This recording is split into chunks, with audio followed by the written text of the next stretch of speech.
To Dunedin now, where University of Otago students today put down their study notes and picked up placards to protest their proctor.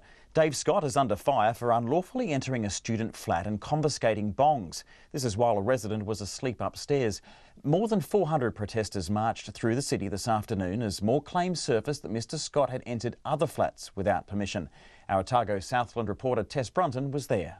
Dave Scott, you've got mail. Steal our bongs and go to jail.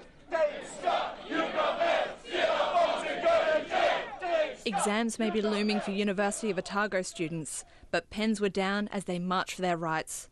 In a bombshell earlier this week, Proctor Dave Scott, a former police officer, admitted he entered an unlocked flat and took 3 bongs.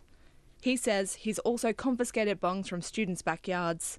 Darren Harvey is one of the protesters taking a stand against the proctor, despite not starting uni until next year. I kind of don't like the idea of a proctor at a university I'm going to having carte blanche to go onto my property and take anything of mine regardless of what it is. It's absurd to me. The Students' Association Recreation Officer John Smith says it's an unacceptable pattern of behaviour that has to stop.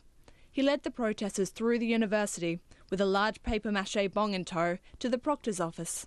An unexpected entrance by Mr Scott brought cheers and jeers from the protesters. People crowded forward as the megaphone was lifted for him to speak. I hear you and I see you. I gave an apology on Tuesday and I'm happy to repeat that apology. Yo! Let the man speak. I've learnt from this era and I give an assurance that it won't be repeated. I thank you for raising this with me and I acknowledge your right to protest. Thanks very much.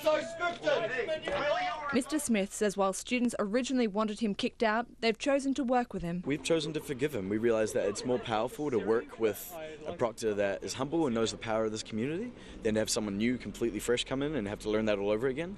And Dave, has apologised and he's been dragged through the media, he's been dragged through a lot. We realise that there's more power in forgiveness than vengeance. Instead, students demanded a code of conduct for the proctor and campus watch to curb their power. Well, there's 3 points. Please don't come into our flats uninvited unless it's an emergency.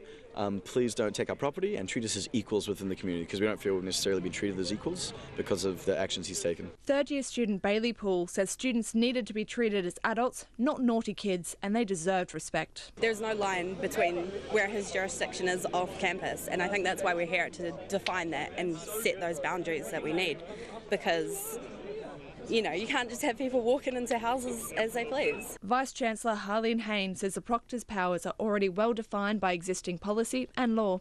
The university says it's open to meeting with students to discuss their concerns. In Dunedin for Checkpoint, Tess Brunton, Tēnei.